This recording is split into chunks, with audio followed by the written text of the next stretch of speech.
La troisième grande thématique de la soirée, le sport, la jeunesse et la cohésion sociale. Jingle.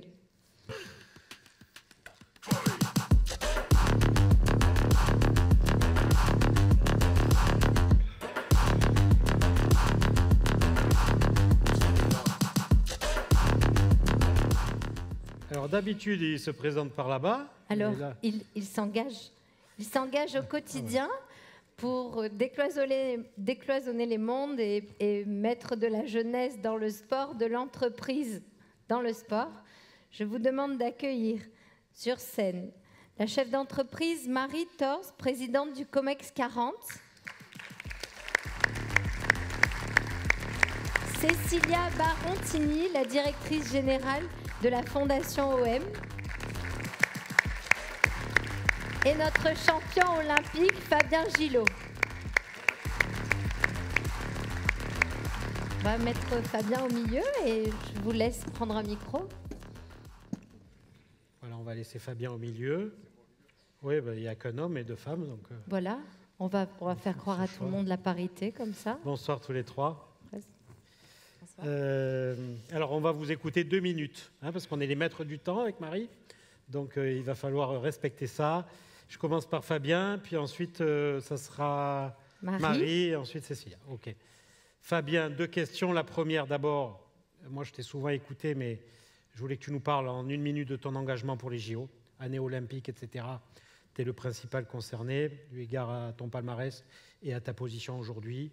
Est-ce que tu peux nous en toucher 2 mots ? C'est toujours bon de t'entendre. Comme bon nombre d'entre vous, aujourd'hui, je milite auprès de l'UPE 13 en tant que chef d'entreprise. Il n'empêche que difficile pour moi de m'écarter du monde du sport.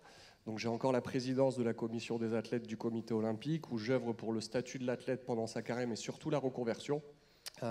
Et pour ne parler que de Marseille, parce que je suis très attaché à cette ville et je suis fier d'y vivre et de porter ses valeurs. Tu le disais précédemment, Stéphane, je pense qu'on peut être fier de l'image qui s'est dégagée de la ville de Marseille avec l'arrivée de la flamme olympique qui nous est arrivée d'Olympie sur le Bélème. Les images sont incroyables, des images de cohésion sociale, des images qui ont fait rayonner Marseille.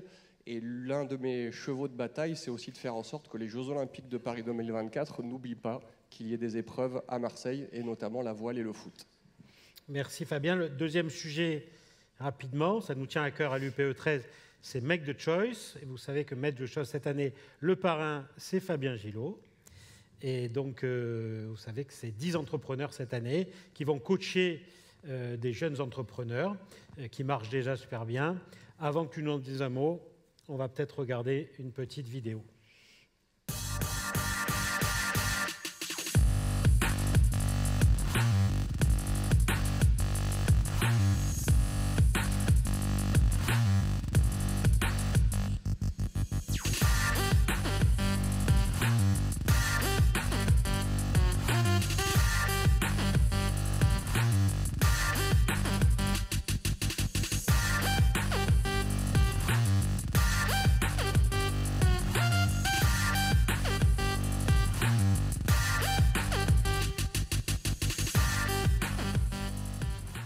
Allez, deux mots sur Make the Choice. Make the Choice, tout simplement, c'est pousser l'entrepreneuriat chez les plus jeunes, mais pas que, créateurs de valeur sur le territoire. On est tous amoureux de ce territoire. J'ai l'immense honneur d'être le parrain de la 6e édition. Année olympique, on a eu une réflexion sur la partie santé de l'accompagnement des chefs d'entreprise. Je pense qu'on se rejoint tous à dire on passe une vie à construire une entreprise en s'abîmant un peu la santé.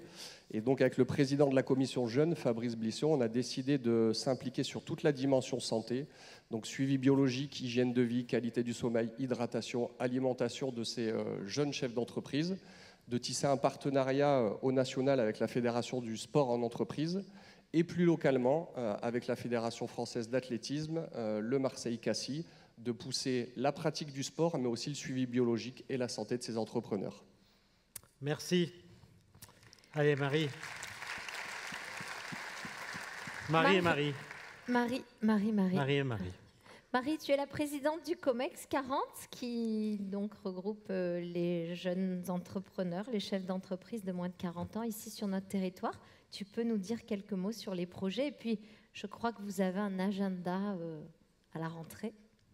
Alors oui, effectivement. Alors je suis coprésidente du COMEX 40, dans lequel on pense l'avenir. Je suis coprésidente du COMEX 40 avec donc, mon ami Fabien Josserand, que vous connaissez comme champion olympique, mais aussi, évidemment, comme chef d'entreprise dans l'assurance. Je suis moi-même chef d'entreprise aussi dans la tech, et j'ai cofondé également un accélérateur de start-up, parce que justement, pour moi, c'est important de nous tourner vers la jeunesse, de nous tourner vers les jeunes entrepreneurs et d'imaginer avec eux ce qu'est le futur. Ce qu'est le futur, c'est de penser pour nous 2040. Alors de le penser évidemment en local, sur ce territoire que je chéris, clairement, et même par rapport au national. Alors merci pour ta question, Marie, effectivement, sur le Forum des entrepreneurs, dans lequel on a la chance d'avoir une place, et je remercie énormément les équipes de l'UPE 13 pour ça, Valérie. On rappelle la date ? Laurence. Alors c'est le 10 octobre, effectivement. L'Orange Vélodrome. Exactement. Pour nous, c'est vraiment génial d'avoir l'opportunité de pouvoir amener quelque chose.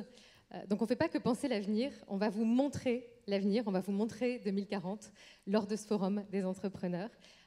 Et on a donc imaginé tout cet avenir pour le 10 octobre au Stade Vélodrome. On a quelques personnalités qui nous inspirent, qui sont publiques, qui sont connues. Je garde la surprise et j'espère vraiment vous y retrouver.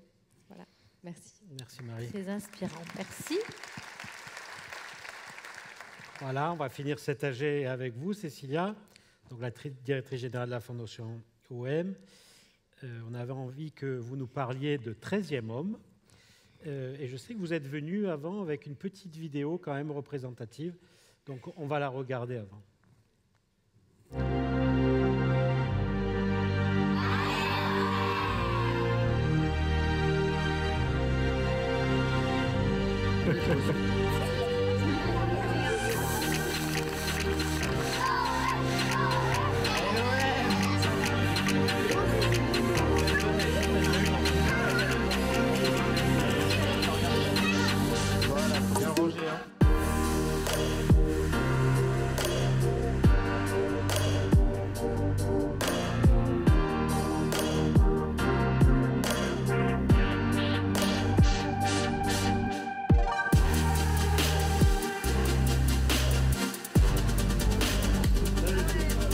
Arrêté un an. Ton pote de galère.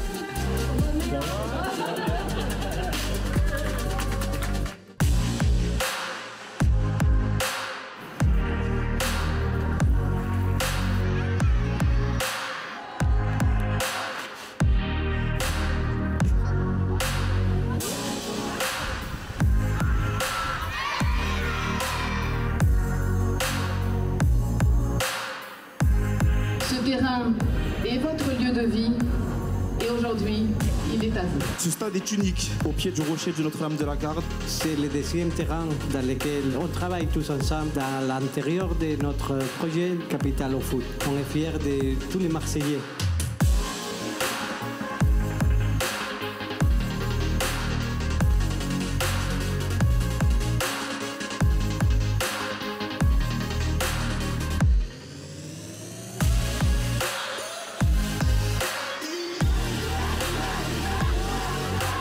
Je suis très fier de vous accueillir aujourd'hui ici à la commanderie.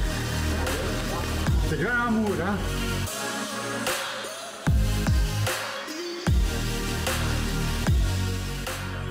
Voilà, 13e homme. Cécilia, un petit mot. Oui, bah écoutez, 13e homme, je pense que c'est une bonne synthèse par rapport à tout ce qu'on a entendu ce soir. On a parlé de cohésion sociale, beaucoup. On a parlé de rassembler, de fédérer, de lutter contre tout ce qui nous désunit. 13e homme, c'est tout ça. Je vais paraphraser notre ministre des Sports qui a dit il y a 2 semaines, il y a la famille, il y a l'école, et puis il y a le foot dans l'éducation. Et effectivement, l'objectif et l'objet de 13e homme, c'est d'assumer pleinement notre rôle. Je rajouterai, ici, il y a le foot et il y a l'OM, surtout. Donc l'idée, c'est de pouvoir assumer pleinement nos responsabilités en abordant toutes ces thématiques-là qui fédèrent, qui rassemblent pour notre territoire, avec notre territoire, parce que vous avez vu qu'il y a de nombreux partenaires qui nous soutiennent et également de nombreux mécènes qui sont précieux et qui vont, dans un unique sens, être fiers des valeurs qu'on porte. Ça nous tient énormément à cœur. J'ai beaucoup aimé ce que Madame Méo a dit, hein, un projet bien fait. On espère que notre projet est bien fait. Mais c'est en tout cas la volonté pleinement assumée d'être là où on nous attend. On va lancer un gros projet dans quelques semaines contre la violence dans les stades. Alors, je ne vais pas parler du Vélodrome, mais je vais parler de tous les stades de week-end.